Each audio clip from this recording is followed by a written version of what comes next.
दोस्तों आज हम याद करेंगे संविधान सभा की प्रमुख समितियां और उनके अध्यक्ष कौन थे। बिल्कुल छोटा सा प्यारा सा टॉपिक है, वेरी वेरी इंपॉर्टेंट टॉपिक है और इन सबको हम ट्रिक से याद करेंगे। एक बार वीडियो को कंप्लीट देख लेंगे तो भाई आपको रटने की जरूरत नहीं पड़ेगी। तो स्वागत आप सभी का जी के महात्मा जी में। चलिए शुरू करते हैं फटाफट।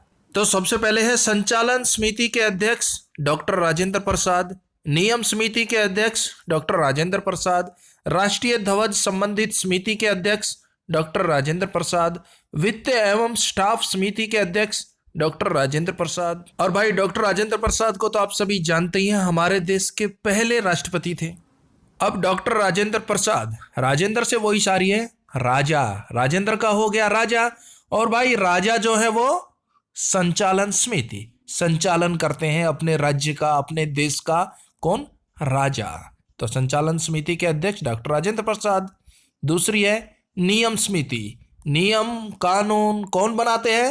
राजा महाराजा, यानी कि डॉक्टर राजेंद्र प्रसाद हो गए नियम समिति के अध्यक्ष। राष्ट्रीय ध्वज संबंधित समिति डॉक्टर राजेंद्र प्रसाद, और राजेंद्र का हो गया राजा। भाई सबसे पहले ध्वज फहराने का हक किसका होता है? राजा का होता है। ध्वज कोई भी फहरा सकता है, आप भी फहरा सकते हैं, हम भी फहरा सकते हैं, लेकिन सबसे पहले हक किसका होगा? राजा का। तो सबसे पहले राष्ट्रीय ध्वज कौन फहराएगा? राजा, यानी कि डॉक्टर राजेंद्र प्रसाद। वित्त एवं स्टाफ समिति अध्यक्ष डॉक्टर राजेंद्र प्रसाद, राजेंद्र का हो गया राजा। और भाई राजा वित्त देते हैं अपने स्टाफ को, अपने कर्मचारियों को। कौन? राजा। भाई राजा के पास जो सेना है, जो स्टाफ है, मंत्री है, संतरी है, उनको वित्त देते हैं, तनख्वाह देते हैं। कौन? राजा, राजेंद्र प्रसाद। एक बार फिर से देख लेते हैं। देखिए, राज्य का संचालन कौन करेगा? राजा। नियम कौन बनाएगा? राजा। सबसे पहले राष्ट्रीय ध्वज कौन फहराएगा? राजा। अपने स्टाफ को वित्त यानी कि तनख्वाह कौन देगा? राजा। बस इतना याद रखना है। नेक्स्ट, आवास समिति के बी पट्टाभी सीतारमैया। अब यहां एक शब्द आ रहा है सीतारमैया, यानी कि सीता मैया को आप सब जानते हैं 14 वर्ष का वनवास मिला था, ना कि आवास। तो सीता मैया को कभी आवास नहीं मिला, वो वनवास ही काटते रही 14 साल तक राम लक्ष्मण के साथ। तो याद रखना मेरे भाई, आवास समिति के अध्यक्ष हो गए बी पट्टाभी सीतारमैया। सीता मैया को कभी भी आवास नहीं मिला। क्यों? क्योंकि उन्हें तो 14 वर्ष का वनवास मिला था राम लक्ष्मण के साथ। नेक्स्ट, कार्य संचालन संबंधी समिति के अध्यक्ष के एम मुंशी। अब मुंशी से भाई, मुंशी जी कार्य का संचालन करते हैं। भाई जो कर्मचारी काम करते हैं, जो मजदूर काम करते हैं, उनके ऊपर मुंशी लगे हुए होते हैं, जो उनकी तनख्वाह देते हैं, उनकी तनख्वाह बनाते हैं, उनसे कार्य लेते हैं, कार्य का संचालन करवाते हैं। कौन? मुंशी जी, मुनीम जी। तो कार्य संचालन समिति के अध्यक्ष के एम मुंशी। नेक्स्ट, बिल्कुल इजी है मेरे भाई, प्रारूप समिति के अध्यक्ष डॉक्टर भीमराव अंबेडकर। यह तो आप सबको बिल्कुल याद होगा, इसकी ट्रिक की कोई जरूरत नहीं पड़ेगी शायद। प्रारूप समिति के अध्यक्ष हो गए डॉक्टर भीमराव अंबेडकर। नेक्स्ट, प्रांतीय संविधान समिति के अध्यक्ष सरदार वल्लभ भाई पटेल। और सरदार वल्लभ भाई पटेल को लौह पुरुष के नाम से भी जाना जाता है।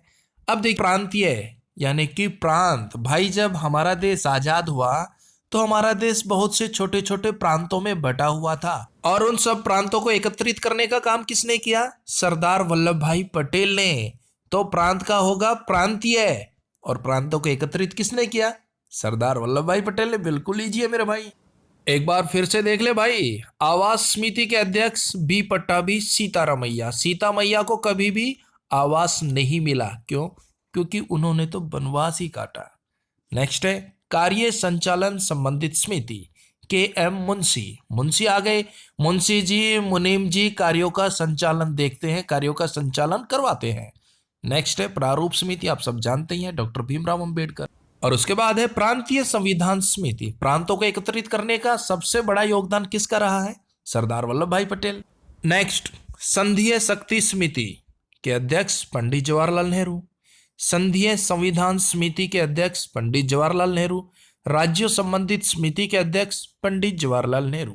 अब देखिए, जहां पर संघीय और राज्य, संघ की और राज्य की बात हो रही हो, यानी कि संघीय शक्ति समिति और संघीय संविधान समिति और राज्य संबंधित समिति, वहां पर पंडित जवाहरलाल नेहरू आएगा।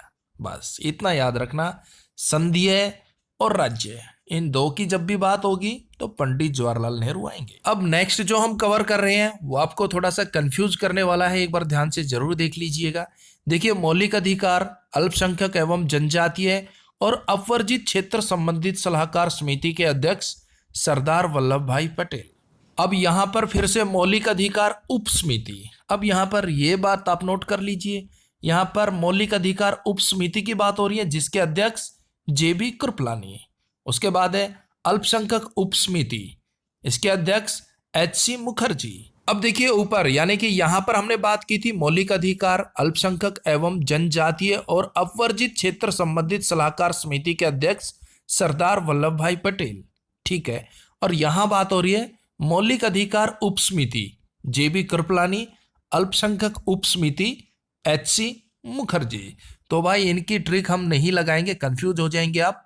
ये बिल्कुल इजी है, एक दो बार इसे आप देख लेंगे तो ये इजीली आपको याद हो जाएगा। तो भाई संविधान सभा से संबंधित समितियां और उनके अध्यक्ष हमने कवर कर लिए हैं। अगर इस चैप्टर से क्वेश्चन बनता है तो इस वीडियो से बाहर क्वेश्चन नहीं जाएगा। और भाई आप दे दीजिए इस प्यारे से सवाल का जवाब। आपको क्वेश्चन मिलता है रामकृष्ण मिशन की स्थापना 1897 में किसके द्वारा की गई, इसकी हम आपको ट्रिक भी करा चुके हैं। सही जवाब कमेंट्स बॉक्स में दीजिएगा। तो भाई मिलते हैं नेक्स्ट वीडियो में, तब तक के लिए जय हिंद जय भारत। और अगर आपको कोई भी टॉपिक हो जिस पर आपको ट्रिक चाहिए कमेंट्स बॉक्स में बता देना मेरे भाई।